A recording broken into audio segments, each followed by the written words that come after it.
Week 8, huge NFC West matchup against the 49ers, and it is a beautiful day for some football. Can't wait. We are live here. I'm your host, Daniel Mogg. So it's great to be back here at CenturyLink. We had a bye week, we had an away game, and so back in the routine. I got a lot of toys today.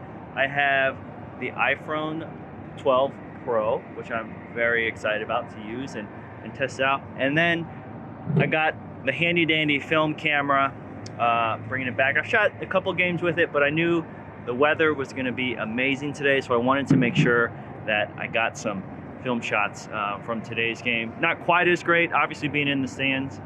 Can't get quite up close like I used to some of the guys, but film on a sunny day like this is just fantastic. And so I got a few questions about gear today, which I will answer along the way. Some of it I need to do, honestly, a little bit more research based on what you guys are asking about, budgets and all of that kind of stuff. But I would say, just off the top of my head, the best camera is the one you have. If you already own one, it's capable of doing videos and photos. One, it's going to be a cost saver because, one, you already own it, obviously, and the more reps you get with it, the more use you get out of it, just the more your portfolio builds and keeps going from there. So I'll talk about some recommendations that I have that you can use for sports videography. And so week 8, can't wait. Hawks are back home.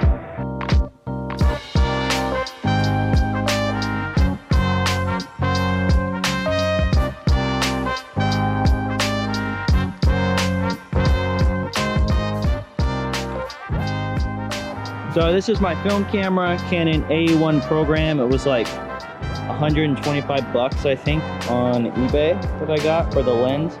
So I bought some film, loaded it up. I really like this. It's a A1 program, so it's kind of the film version of automatic. When you look in through here, it tells you the f-stop that you need. So don't know if you know photography, you can get away with this. Film is such a really different medium than digital. I've enjoyed shooting on it the last year. But if you're looking to get into film photography, this is a great camera to start. And as I mentioned, the other thing, iPhone 12 Pro, Pacific Blue. I'm upgraded from the XS, so I'm excited for this wide angle. I haven't really used it yet. Oh dang, that's pretty cool. Look at that. And then of course, the most important thing I got today, Air Monarchs. Shout out to Coach Pete. These are honestly some of the most comfiest shoes I've worn, so I'm excited to wear these today. Let's go. So I found a little secret. Before, we had walking up the stairs, dragging our gear up, but this ramp is open. All right, so here's my setup. I've got a 16 to 35, 2470, 70 to 200, and then a Canon C200. I'm sorry for the sandstorm playing in the background. And then one of my favorite little things that I've gotten for my 70 to 200 is this thing. I'll link it below to check it out. Lens shifter. It really helps smoothing the focus in the zoom, or I guess the zoom, because the Canon C200 autofocus is amazing. So I use this as my zoom function during the game, which is incredibly helpful. So Russ is here on the field, warming up. There he is over there, and we'll get ready to go here soon.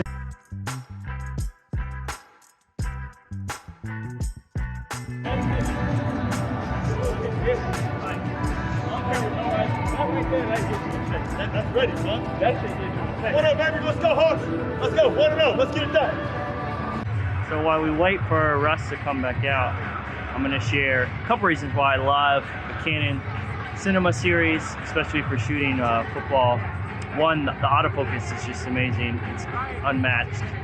The quickness, the face detection, it's when so much is happening with football and the action, it's just like one less thing to forget about. I haven't had really too many issues where I've missed focus with it, so I really trust it from that standpoint. I would say, depending on your budget, this Canon C200 or even C100 are just fantastic cameras to start.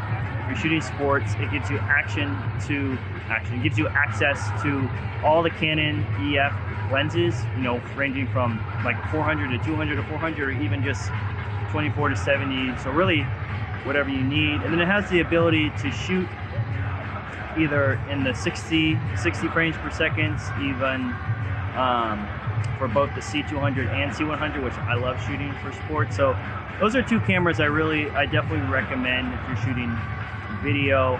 There's a couple other that I'll probably make a separate video just on cameras I recommend for sports videography, but really off the bat, those have been my two workhorses the last 4 or 5 years, and I would really recommend them depending on your budget.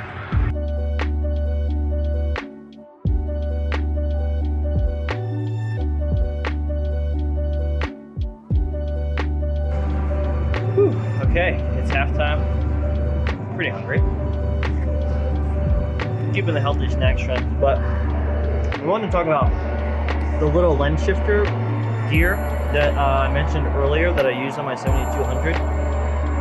It's a game changer. I think it's like 15 bucks, but zooming with your hand can just get a little tricky, but it's just like a really nice way for me where I can zoom with my left hand and keep the camera balanced and pan with my right. So it's a nice little tool. I would encourage you to check it out. And we've got the second half coming up. I hear the guys coming out and can't wait. It's a tight game. Hopefully the Seahawks can pull out this dub.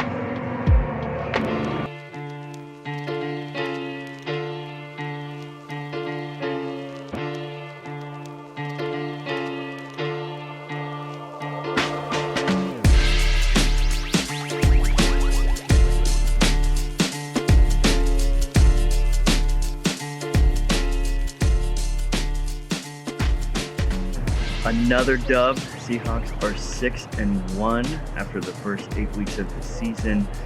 Bobby Wagner was man on a mission tonight, and I realized I didn't talk much about the iPhone 12 Pro, so maybe next game I'll have to focus a little bit more on that. I just got it, so I'm still learning with it, trying to figure out how it can integrate into my workflow. But thank you guys so much for watching. We're off the next 2 weeks, so I'm gonna try to batch some content, get some more of your questions. I'll have a gear list and whatnot for you guys to check out on what you think you should shoot, or what I think you should shoot for game day, some recommendations.